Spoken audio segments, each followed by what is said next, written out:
दोस्तों आज हम बात करने वाले हैं टीचिंग एक्टिविटी की, जो कि कंस्ट्रक्टिव अप्रोच बेस्ड बनती है। अभी जो मैं आपको बताने वाला हूँ वो सीसीएस यूनिवर्सिटी के अकॉर्डिंग बताने वाला हूँ। अगर आप किसी और यूनिवर्सिटी से हैं तो आप अपनी यूनिवर्सिटी के अकॉर्डिंग जो उसका करिकुलम है उसके अकॉर्डिंग ही अपनी टीचिंग एक्टिविटी को प्रिपेयर करें। आज जो मैं आपको बता रहा हूँ वो बता रहा हूँ सोशल साइंस की जो constructive approach based teaching activity बनती है उसको किस तरीके से बनाया जाता है। बट उससे पहले आपको कुछ चीज़ों को जानना पड़ेगा कि आपकी जो कंस्ट्रक्टिव अप्रोच है वो बनती किस बेसिस पे है। तो आपकी कंस्ट्रक्टिव अप्रोच इन 6 बेसिस के ऊपर बनती है, जो कि आपका एक्सपेरिमेंटल है, प्रॉब्लम सॉल्विंग अप्रोच है, इन्वेस्टिगेटर अप्रोच है, कॉन्सेप्ट मैपिंग अप्रोच है, सोशल इंक्वायरी अप्रोच है और क्रिएटिव राइटिंग अप्रोच है। अगर मैं बात करता हूँ सोशल साइंस की तो आपको सिर्फ 4 ही बेसिस पे 4 ही अप्रोचेस के ऊपर आपको अपनी कंस्ट्रक्टिव अप्रोच को लेना होता है, जो कि आपकी एक्सपेरिमेंटल होगी, कॉन्सेप्ट मैपिंग होगी, सोशल इंक्वायरी होगी और क्रिएटिव लर्निंग होगी। तो आप जो अपनी फाइल बनाएंगे सोशल साइंस के रिगार्डिंग वो इन्हीं 4 बेसिस के ऊपर बनाएंगे। ठीक है, इनका पूरा एक्सप्लेनेशन आपको यहाँ पे मिल जाएगा कि ये अप्रोचेस क्या होती हैं, किस तरह से काम करती हैं। तो इसको आप इजीली पढ़ सकते हैं क्योंकि आपके पास फाइल होगी। और अगर आपके पास फाइल नहीं है तो मैं इसको थोड़ा सा स्लो डाउन कर दूंगा, आप इसको यहाँ से ईजिली देख सकते हैं। ठीक है, ये आपको पूरा यहाँ पर कंटेंट मिल जाएगा, आप इसको ईजिली यहाँ से देख के पढ़ सकते हैं। वीडियो को पॉज करें और इसको अच्छे से पढ़ लें, उसके बाद ही आप अपनी जो प्रॉब्लम है, ठीक है, उसको वहाँ पर एक्सप्लेन करना शुरू करें। किस अप्रोच के बेस पे करनी है वो आपको थोड़ा सा समझ में आ जाएगा। ठीक है, ये आपका पूरा यहाँ पर अप्रोच बेस लिखा हुआ है कि किस बेसिस पे आपको अप्रोचेस को बताना होता है। आई थिंक आपको इतनी चीज़ क्लियर हो गई होगी। चलिए आगे चलते हैं। ठीक है, आप इसको रोल ओवर कर सकते हैं, रोल ओवर करके आप इसको पूरा देख सकते हैं। इसलिए मैं आपको स्लो यहाँ पे दिखा रहा हूँ। अब जो हमारा आज का टॉपिक है वो है कि हम कॉन्सेप्ट मैपिंग अप्रोच को डिस्कस करने वाले हैं कि कॉन्सेप्ट मैपिंग अप्रोच किस तरीके से बनाई जाती है। तो यहाँ भी आप देख रहे होंगे कि डेट लिखी हुई है, आपको अपना सब्जेक्ट लिखना है जो कि हमारा सोशल साइंस है। इसके बाद किस क्लास को आप ये जो टॉपिक है, ये अप्रोच है, ये बताने वाले हैं। तो हम यहाँ पर 8th क्लास को लेके चल रहे हैं। टाइम पीरियड कितना होगा, 45 मिनट का हमारा टाइम पीरियड है। और टॉपिक क्या रहेगा, इंडियन गवर्नमेंट हमारा इसके ऊपर टॉपिक रहेगा। और किस पीरियड के अंदर जो लेक्चर होता है आपका स्कूल के अंदर, उस पीरियड के अंदर आपने वो पढ़ाया है। जैसे कि हम 2nd लेक्चर हमारा रहेगा उसके अंदर हम इसको पढ़ाएंगे। तो इस तरीके से आपको यहाँ पर ये पूरा लिखना होता है। देन इसके बाद आप नीचे आएंगे तो यहाँ पर आपको बताना पड़ेगा एबिलिटीज़ क्या डेवलप की जाएंगी स्टूडेंट्स के अंदर।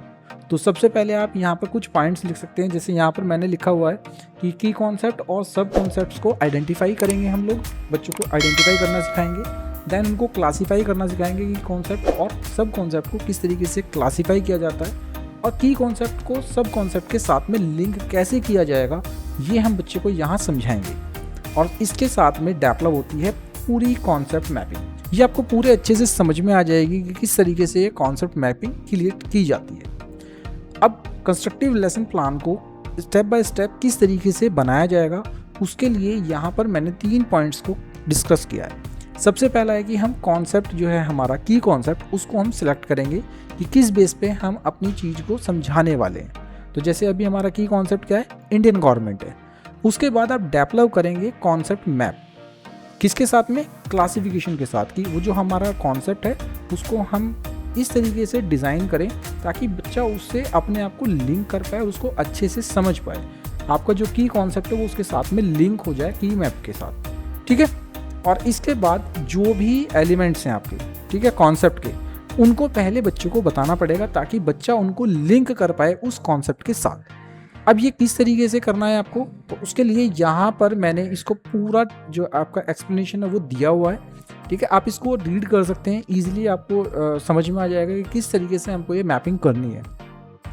तो सबसे पहला पॉइंट क्या है, हमें सेलेक्ट करना है की कॉन्सेप्ट। तो जैसे teacher will prepare the topic government of India for the class 8 social science subject keeping in mind the level of student through the mapping approach. तो आपको क्या करना है, बच्चों के हिसाब से जो 8th क्लास का बच्चा है उसका जो माइंडसेट है उस लेवल को सोच के आपको क्या करना है, गवर्नमेंट ऑफ इंडिया का जो की कॉन्सेप्ट है उसको मैप करना है, उस अप्रोच को आपको समझाना है। तो आपको वो कॉन्सेप्ट उसी तरीके से बच्चे के सामने रखना पड़ेगा।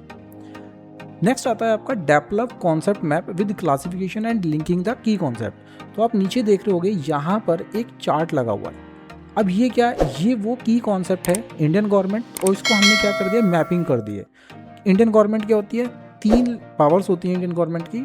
आपका कॉन्स्टिट्यूशन अगर आपने पढ़ा होगा तो एग्जीक्यूटिव लेवल होता है, लेजिस्लेटिव लेवल होता है और जुडिशरी लेवल होता है। ये 3 लेवल्स होते हैं इंडियन गवर्नमेंट में, और ये 3 पिलर्स आप कह सकते हो कि इंडियन गवर्नमेंट इन 3 पिलर्स के ऊपर चलती है। ठीक है, नीचे आप देखोगे तो आर्टिकल्स भी लिखे हुए हैं। कॉन्स्टिट्यूशन का जो हमारा संविधान का जो धाराएं हैं, आर्टिकल्स हैं, वो यहाँ पर लिखी हुई हैं और उनको अच्छे से समझाया गया कि एग्जीक्यूटिव लेवल में क्या आता है, जो लोग कानून बनाते हैं, जैसे कि प्रेसिडेंट हुआ, वाइस प्रेसिडेंट हुआ, प्राइम मिनिस्टर हुआ, काउंसिल ऑफ मिनिस्टर हुए, अटॉर्नी जनरल हुआ, यह हमारी कैग है, ये सभी एग्जीक्यूटिव पावर में आते हैं। इसका मतलब इनके पास कानून को एग्जीक्यूट करने का, एग्जीक्यूट का मतलब क्या होता है कि अगर कोई कानून बनेगा तो वो कहाँ बनेगा, पार्लियामेंट में बनेगा, लेजिस्लेटिव असेंबली उसको बनाती है, बट उसको अप्लाई कौन करेगा, अप्लाई ये सभी लोग कराते हैं।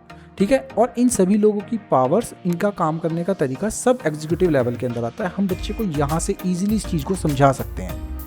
फिर बात आती है कि ये बनेगा कहाँ पे। अभी मैंने बताया कि ये पार्लियामेंट के अंदर बनता है, और पार्लियामेंट में क्या होते हैं, राज्यसभा होती है, लोकसभा होती है, ठीक है, और प्रेसिडेंट होता है, 3 होते हैं। तो इनको आप council of state, house of people and the president इस तरीके से करके समझा सकते हैं कि काउंसिल ऑफ स्टेट क्या होती है, अपर हाउस बोलते हैं। अपर हाउस की जो लिमिट होती है वो 250 मेंबर्स की होती है। मिनिमम एज आपकी 30 ईयर्स होनी चाहिए अगर आपको काउंसिल ऑफ मिनिस्टर बनना है। और उसके बाद जो इसका टेन्योर होगा, इसको हम बोलते हैं बेसिकली राज्यसभा, जो 6 साल का होता है। इसके बाद आता है हाउस ऑफ पीपल, जिसको हम लोकसभा बोलते हैं। ठीक है, उसकी जो स्ट्रेंथ होती है वो 552 होती है। मिनिमम एज आपकी 25 साल यहाँ पर होती है, और टेन्योर होता है 5 ईयर्स का। प्रेसिडेंट क्या होता है, हेड ऑफ द स्टेट होता है। ठीक है, इस तरीके से आप पूरा समझा सकते हो कि उसकी एज कम से कम 35 ईयर्स होनी चाहिए प्रेसिडेंट बनने के लिए। जो प्रेसिडेंट का टेन्योर है वो 5 ईयर है। इसके बाद आती है आपकी जुडिशरी, जहाँ पर आपको दिया गया है कि अगर कोई क्राइम करता है तो उसको पनिश किया जा सकता है। तो उसके लिए आप सुप्रीम कोर्ट है, हाई कोर्ट है, डिस्ट्रिक्ट कोर्ट्स हैं। ठीक है, उसमें डिस्ट्रिक्ट कोर्ट्स में आपके क्रिमिनल कोर्ट्स आ जाते हैं और सिविल कोर्ट्स आ जाते हैं। इसके बाद तहसील होती है, तहसील के नीचे ग्राम पंचायत होती है। तो आप बच्चे को पूरा एक स्ट्रक्चर समझा रहे हो कि बच्चे को समझ में आएगा कि किस के अंडर क्या चीज़ काम करती है। जैसे सुप्रीम कोर्ट के अंडर क्या करता है, हाई कोर्ट काम करता है। हाई कोर्ट के नीचे क्या आता है, डिस्ट्रिक्ट कोर्ट आता है। डिस्ट्रिक्ट कोर्ट के नीचे क्या आती हैं, तहसील्स आती हैं, और तहसील के नीचे आता है ग्राम पंचायत। तो आप इस तरीके से पूरी कॉन्सेप्ट मैपिंग उसके समझा सकते हो करके। और लास्ट होता है कि जो प्रेजेंट हैं एलिमेंट्स आपके कॉन्सेप्ट में, ठीक है, वो पहले बच्चों को बता दो ताकि बच्चा उन सभी चीज़ों को कनेक्ट कर सके, और बाद में आप उससे क्वेश्चन अराइज कर सको ताकि बच्चा आपको अच्छे से जवाब दे सके। ठीक है, तो आप इवेल्युएट कर पाओगे कि किस बच्चे ने आपके टॉपिक को अच्छे से समझा है। आई थिंक अब आपको ये पूरा कॉन्सेप्ट समझ में आ गया होगा। हमने जो कॉन्सेप्ट अभी देखा है वो की मैपिंग का कॉन्सेप्ट था। ठीक है, कॉन्सेप्ट मैपिंग किस तरीके से की जाती है, ये एक अप्रोच थी। अगली अप्रोच हम अगली वीडियो में समझेंगे। अगर आपको वीडियो अच्छी लगी हो तो लाइक ज़रूर करिएगा, दोस्तों के साथ शेयर करिएगा, और नीचे कमेंट में लिखिएगा अगर आपको ये अप्रोच अच्छी लगी है कि नेक्स्ट अप्रोच आप हमें ज़रूर दें। ठीक है, नेक्स्ट अप्रोच लिखना, और मिलते हैं आपसे अगली अप्रोच में। तब तक के लिए thank you and bye bye.